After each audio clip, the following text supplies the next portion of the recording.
Hello, wherever you are. Happy Hump Day. I'm Dr. Valerie Renee Shepard, and I'm coming to you live from the Hartley Center for Mindfulness and Self-Mastery, where self-mastery is all about mastering you in your life so that you can exquisitely manage whatever your life brings your way. And let's face it, our lives bring lots of different things our way. Some of them are on the, yeah, let's have some of that column, and some of them are in the, what the hell is this doing here column. And the whole idea is that through how well you master yourself, you can make even the worst circumstance one that you can benefit from. And not only that, one that you can even enjoy. So welcome to the Hump Day Happy Chat. I would love to know where you're tuning in from and what's going on with you today. If you want to write a little comment in the comment box, and if you are watching the replay, hashtag replay. And if you have a question or when you have questions, please do the same thing. Type them in the comment, and I'll get back to them. I'll get back to you as quickly as I can. So thank you for joining me, however you're joining me or wherever you are. And many blessings to you. This is a month which has got like two really important holy days in it. This is Ramadan. So for Muslims, Ramadan is the holy month that is set out in the Quran, that is talked about as the time when the Holy Quran was sent down from heaven as guidance for how men and women, Muslim people, should live their lives. It's direction. It's a means for their salvation. Kind of like the Bible. During this month, Muslims observe fasting, strict fasting from dawn until sunset. They abstain from food, drink, and other pleasures. Sound familiar, Christians out there? The sacred month marks a period of religious reflection, family get-togethers, and giving. Interesting. So now the Christian observance going on right now is also a time of high holy days. Millions of Christians have been observing Lent, which is this solemn period in the Christian liturgical calendar that is a commemorance of Yeshua's 40 days in the wilderness, when he spent fasting in the desert, enduring, as Matthew, Mark, Luke, and John, the four Gospels, as they tell, Yeshua spent the 40 days fasting and fighting off the temptations of Satan. So, and this was all happening as a trial by fire, so to speak, before Yeshua turned his attention to the ministry. And this time of Lent is marked by three pillars: prayer, fasting, and almsgiving, to prepare for what's coming up in this week, Easter. And it's considered a time of getting closer to the divine, transforming ways of being that aren't really serving us. I love the similarities, especially right now when so much of relationship and so much of connectedness seems to be difficult, as we focus a lot on what you're doing that I don't like, what you believe that I don't agree with, what other people are doing and believing that just don't work for me. There's a lot of emphasis right now on differences. And throughout the history of time, there have been emphasis on the differences between the world's major religions and how much of not getting along is rooted in that. And so with these two very high holy periods going on for millions of people in the world, it's a really great time to think about how you can draw closer to someone who's very different from you rather than staying farther apart. The other thing that's really important at this time is this whole idea of fasting. Both of these practices, both of these commemorations have at their heart and soul the giving up of something. Fasting from dawn till sunset in Ramadan, and the Lenten practice of giving up something that you really, really like, abstaining from it. It's like putting yourself on a pause. And food fasting has become much more prevalent these days as people use various forms of fasts for weight loss or just a general improvement in overall health. I do a fast in the morning, like from nighttime. I try to eat my last meal before 7, which I probably do about 70-80% of the time. And then I fast almost until lunch. So I don't always have breakfast. I like having green tea in the morning and matcha tea. And that's sort of filling to me. Of course, it has whipped cream on it. That sort of is enough. And then I eat a little bit earlier lunch, around 11 on many days. So I do a little bit of fasting. I've never done big, I have actually, on some vision quests out in the desert. I've done 2, 3, 4-day fasting. I'm trying to think if I've ever done anything longer than that. But the whole idea is that fasting is becoming a pretty prevalent practice outside of religious high holy days. I suggested in Hump Day Happy Chat number 236 about World Happiness Day, I suggested that to bring more happiness in your life, you might want to take a fast from some things that might not be serving you, like complaining or needing to be right or judgment. And if you've been trying any of those options, I'd love to hear how it's been going. So type into the comments, what's your experience been? But this is Hump Day Happy Chat number 237. Create a personal death so that you can create a resurrection. And I just want to do a little sidebar here, okay? I'm not talking about suicide. If something that is contained in this Hump Day Happy Chat brings up those ideations for you, please get the help that you need to make a choice that serves you better. But nothing that I'm about to say or that I'll ever say in the Hump Day Happy Chat is a suggestion about engaging in suicidal practices.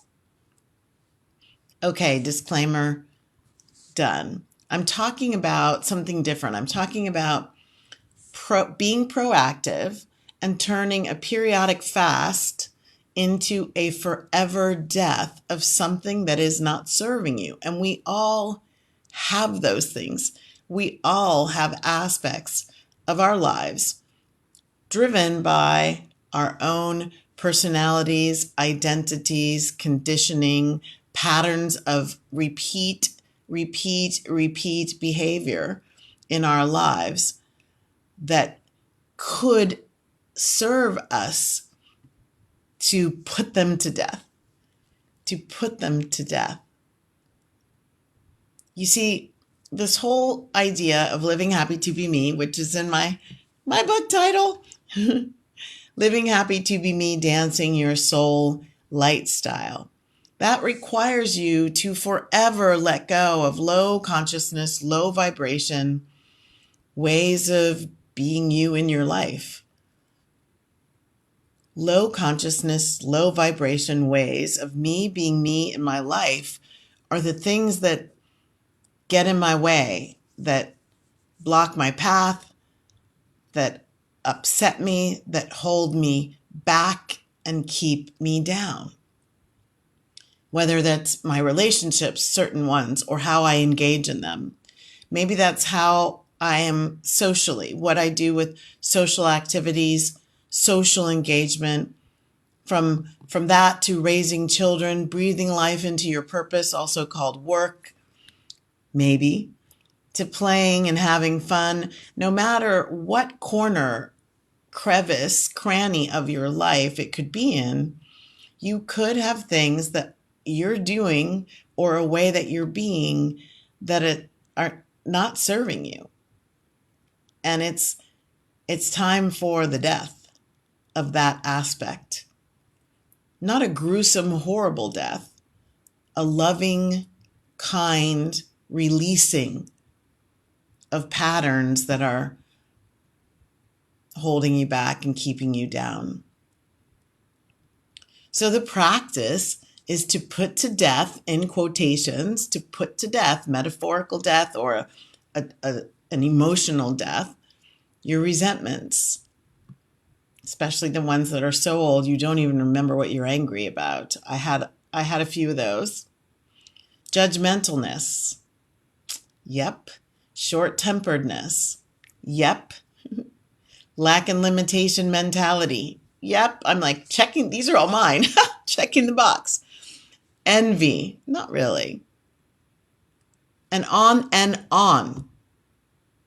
And the important thing here is to make peace with these things, to not feel bad and beat yourself up because you have envy and other people don't, or because you have lack and limitation mentality and other people look like all they think about is abundance. It's not an opportunity for you to make yourself less than because you've got something to put to death that isn't so great. I mean, that's the whole idea. That's why we're putting it to death. It ain't so great. So what you choose will be personal to you, and it will help you on your specific path, your specific journey through your life. It doesn't need anyone else's approval, and it doesn't need to be what anyone else thinks they want to let go of. It can be just yours. And so you put to death this thing that's not serving you with love, and then comes your resurrection, where you get to rebirth yourself into your life. And here's the important part, with something very specific and chosen to replace what you've put to death. You have a replacement to replace what it is that you've put to death. The whole idea is that the replacement is something that serves you at a higher vibration, at a higher level of consciousness, at a deeper place within you. The replacement is critical because it prevents you from sliding back into your old comfort zone patterns of low consciousness, low vibration behavior. So the universe abhors a vacuum. The universe hates a vacuum. So when you pluck something out of it and put it to death, there's a hole there. So you either replace it with something new that serves you better, or it's quite likely that something else negative is going to take its place, or what you put to death comes back, rears its ugly head, and sits there and drives you anyway. So with those examples that I gave you a couple minutes ago, let's see what this would look like. So let's say you're putting to death resentments. And for me, what I rebirthed into was a new level of appreciation and kindness, a new level of appreciating dynamics that before I might have resented. I put to death judgmentalness. Really was not the easiest thing. I put down my judgmentalness and rebirthed into a new level of harmony and collaboration, a new opportunity to find yes instead of no, yes and instead of no but, or yes but. Death to short-temperedness and rebirth into a new level of mindfulness or patience or patience. Death to lack and limitation mentality and rebirth into a new level of abundance and freedom. Death to envy and rebirth into a new level of accepting, receiving, and loving what you already have. Are you getting it? If you spend a little time sort of experiencing that aspect of you that isn't serving you, that you're ready to put to death, that you're ready to put down out of your life, you will also feel on the upswing coming behind it the energy of what would make you smile from the inside. What would have you feeling encouraged?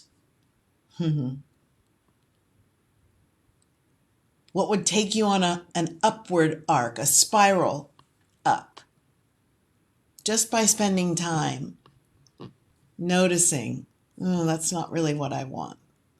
That's not the me I want to be. And what is it that I can do differently? So in my book, back there, in step 2 of my 4-step process for living happy to be me, step 2 is the shake-up step. And there are several rituals you can try to create your own death and resurrection. You can buy the book on Amazon, or you can download a complimentary PDF version of it at happytobeme.net. I invite and encourage you to join me this Friday. So I'm practicing the more Christian-rooted celebration of Holy Week that precedes Easter. And so for me on Friday, it would be Good Friday.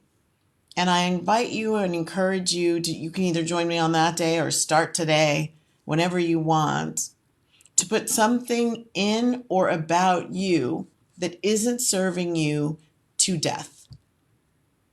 Like, done.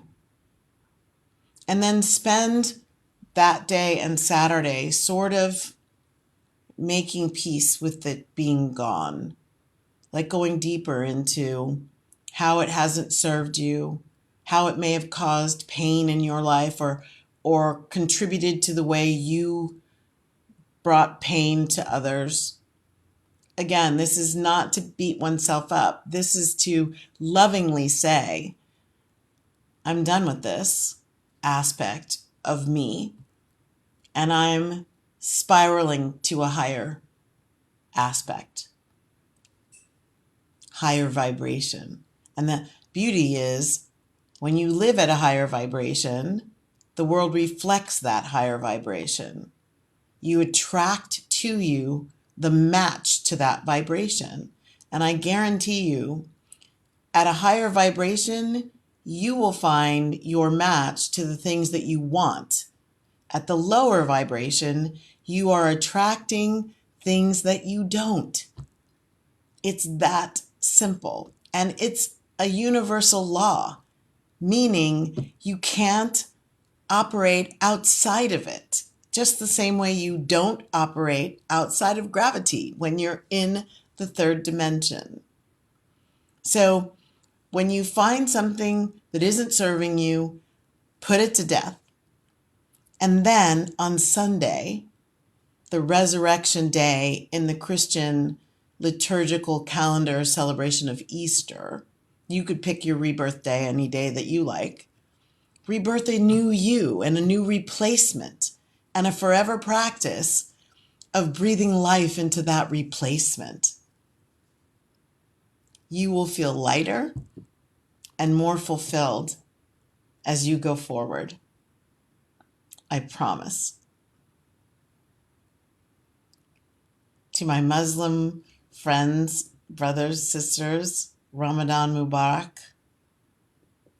To my Christian friends, brothers, and sisters, this week, Holy Week, may you be blessed, well, and happy Easter. That's it for today's Hump Day Happy Chat. Thank you for joining me. I always close the Hump Day Happy Chat with the Karanayametta Sutra, the prayer of loving kindness from the Buddha. May all beings be peaceful. May all beings be safe. May all beings be happy. Yay! May all beings awaken to the light of their true nature, and may all beings be free. Many blessings. Happy Hump Day. Bye now.